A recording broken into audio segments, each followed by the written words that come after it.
સુરેન્દ્રનગર જિલ્લાના પાટડી તાલુકાના આદરણિયા ગામે ઇન્કમટેક્સની એક રેડ પડે છે। સોની વેપારીને ત્યાં ઇન્કમટેક્સ વિભાગની રેડ પડતાની સાથે જ ચર્ચાનો વિષય બને છે અને રેડ દરમિયાન ઇન્કમટેક્સ ઓફિસરે રિવોલ્વર દેખાડી રેડ નહીં કરવાની ધમકી આપી 10 લાખ રૂપિયાની માગણી કરી અને અંતે 6.5 લાખ રૂપિયામાં એક વહીવટ થયો। ઘટના બન્યાના થોડા દિવસો પણ વીત્યા ત્યારબાદ ખબર પડી કે અહીં આવેલા એ અધિકારીઓ નહોતા, એ તો ચોર બનેલી એક ટોળકી હતી કે જે ઝીંઝુવાડા પોલીસે સીસીટીવીના મદદથી ઝડપી લેતા સમગ્ર વિસ્તારની અંદર ચકચાર મચ્યો છે।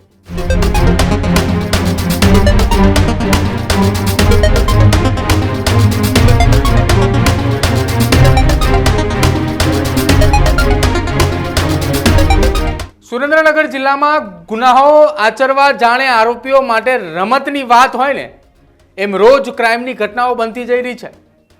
હવે નકલી ઇન્કમટેક્સ ઓફિસર બની રેડ કરી રૂપિયા 6.5 લાખનો મુદ્દામાં લઈ ફરાર આરોપીઓને ઝીંઝુવાડા પોલીસે ઝડપી પાડી જેલના સળિયા ગણતા કરી દીધા છે। પાટડી તાલુકાના આદરણિયાના ગામે સોનીની દુકાન ધરાવતા સોની વેપારી નીતિન સોનીને રોજની જેમ પોતાની દુકાને એ સોના ચાંદીના ઘરેણાં એ શોકેશમાં સજાવીને દુકાનમાં બેઠા હતા।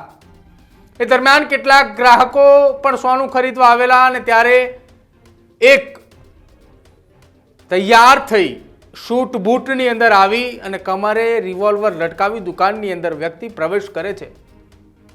સોની વેપારીને ધમકાવા લાગે છે કે અમે ઇન્કમટેક્સ ઓફિસર છીએ, અમે તમારી પાસે 2 નંબરની બિલબુક અને ખોટી રીતે સોનું વેચનાર અને તમે કર ચોરી કરો છો, આવી ધમકી આપી સોની વેપારી નીતિન માંડલિયાને ધમકાવવા લાગ્યા હતા અને આ કેસ અહીંયા પૂરો કરવો હોય તો રૂપિયા 10 લાખ આપીને પતાવટ થશે। મોબાઈલ પર સાહેબ જોડે વાત કરો એમ કહી સોની વેપારીને વાત કરાવી હતી અને મોબાઈલમાં સોની વેપારીએ વાત કરતા પતાવટની વાત થઈ જતા 6.5 લાખ રૂપિયાનું નક્કી કરવામાં આવ્યું અને અંતે આરોપીઓએ રોકડા 1.31 લાખ અને 5.19 લાખ રૂપિયાનું સોનું એ ત્યાંથી લઈ અને રફુ ચક્કર થયા હતા। બનેલી ઘટના અંગે સોની વેપારીએ તેમના પરિવાર અને સગા સંબંધીઓને વાત કરતા આખી આ ઘટમાં મોટો ઘટસ્ફોટ થયો અને પોલીસ ફરિયાદ નોંધતાની સાથે જ વિસ્તારની અંદર ચર્ચાનો વિષય બન્યો કે આ સુરેન્દ્રનગર જિલ્લાના નાના એવા પાટડી તાલુકાના આ ગામની અંદર ઇન્કમટેક્સની રેડ હતી। જુઓ આખી આ ઘટનાની અંદર આરોપીઓની ધરપકડ બાદ પોલીસ અધિકારી દ્વારા શું કંઈ કહેવામાં આવ્યું છે।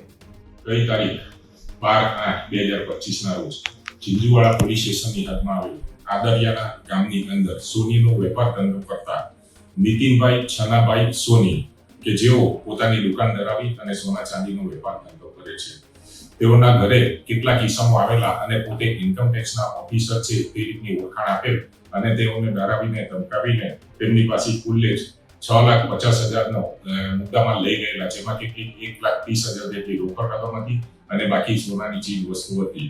જે અનુસંધાને ઝીંઝુવાડા પોલીસ સ્ટેશનની અંદર ગુનો નોંધાયેલ અને આ તપાસ ઝીંઝુવાડા પોલીસ ઇન્સ્પેક્ટર શ્રી ગોસ્વામી સાહેબે હાથ ધરેલ અને ખૂબ જ ટૂંકા ગાળાની અંદર આ ગુનો ડિટેક્ટ કરી નાખેલ છે। તપાસ દરમિયાન જણાવેલ છે કે ફરિયાદી શ્રીના મામાનો દીકરો જે ડાકોર ખાતે રહે છે રાકેશ સોની, તેણે પોતાના મિત્રો રાજકુમાર સોની, નંદુભાઈ રહી વડોદરા તથા મનોજભાઈ રાકેશ મહેતા, મોહિત બંટીભાઈ રહે અમદાવાદ તથા સુરત નાવ સાથે ભેગા મળી અને ગુનાહિત કાવતરું રચેલ અને પોતે જાણતા હોય કે આ કામના ફરિયાદી ખૂબ જ ડરપોક હોય, જેથી તેઓને ડરાવા ધમકા સારું ડુપ્લિકેટ પિસ્તોલ પણ લાવેલા અને તેઓને કેસ નહીં કરવાનું ધમકી આપી અને તેમની પાસેથી રોકડ રકમ તથા સોના ચાંદીના દાગીના કઢાવી લઈ ગયેલ। આ ગુનાના કામે ડિટેક્શન થતા મોટાભાગના આરોપીઓ ઝડપાઈ ગયેલા છે અને તેઓને રિમાન્ડ પર લેવાની તજવીજ ચાલુ છે તથા 100% મુદ્દામાં રિકવર કરવામાં આવેલ છે, તેમજ આ ગુનામાં વપરાયેલ મારુતિ વાન તથા સ્કોર્પિયો ગાડીને કબજે કરવામાં આવેલ છે। સોની વેપારીએ આ લૂંટ બાબતે અન્ય સગાઓને વાત કરતા સમગ્ર મામલે ઝીંઝુવાડા પોલીસમાં ફરિયાદ નોંધાઈ હતી, જેથી પોલીસે આજુબાજુના સહિત એ હાઈવે વિસ્તારના પણ સીસીટીવી તપાસ કરતા શંકાસ્પદ કારમાં આવેલા આરોપીઓ દેખાયા। આરોપી દેખાતાની સાથે જ પોલીસે બાતમીદારોને કામે લગાડ્યા અને મુખ્ય આરોપીએ ડાકોરનો રાકેશ સોની હોવાનું માહિતી મળતા જ તેને ઉપાડી તેની સરભરા કરતા સમગ્ર ઘટના ઉપરથી પડદો ઉચકાયો હતો અને મુખ્ય આરોપી રાકેશ સોનીએ આ કાવતરું તેના સાથી આરોપી રાજ પંડ્યા, મનોજ સિંધી, નંદુ વાસ્તેકર અને મોહિતની સાથે મળીને આ કાવતરું ઘડ્યું હતું. 12/8/2025ના રોજ મુખ્ય આરોપીએ જણાવ્યું હતું કે તેના મામાનો દીકરો એ આદરણ્યા ગામે સોનીની દુકાન ધરાવે છે અને સાવ એ ઢીલો એ બીકણ છે, જેથી નકલી ઇન્કમટેક્સ ઓફિસર બનીને રેડ કરો તો તે રૂપિયા આપી દેશે. જેથી અન્ય આરોપીઓએ પણ નકલી ઇન્કમટેક્સ ઓફિસર બની રેડ કરી રૂપિયા 6.5 લાખની લૂંટ ચલાવીને ફરાર થયા હતા. પરંતુ કહેવત છે કે કાનૂન કે હાથ એ બહુ લંબે હોતે હૈ. એમ પોલીસ પણ સીસીટીવી અને બાતમીદારોની બાતમીથી આરોપીઓ સુધી પહોંચી ગયેલ અને ડુપ્લિકેટ ઇન્કમટેક્સ ઓફિસરોને કરેલી લૂંટનો 100% મુદ્દા માલ જપ્ત કરી આરોપીઓની ધરપકડ કરી અને સરભરા કરવાની કાર્યવાહી કરી. પરંતુ આખી આ ઘટનામાં સુખ દુઃખમાં સગા જ કામ આવે. પરંતુ આ ઘટનામાં મામાના પુત્રાએ ભાઈને ત્યાં નકલી રેડ કરી અને ભાઈને લૂંટવાનો કારસો કર્યો, જેથી આ સમગ્ર જિલ્લાની અંદર ચર્ચાનો વિષય બન્યો છે કે પાટડી તાલુકાના આદરણ્યાના ગામ ખાતે એક ભાઈએ જ ભાઈને નકલી અધિકારી બની લૂંટ ચલાવી. Bureau report, Surendranagar.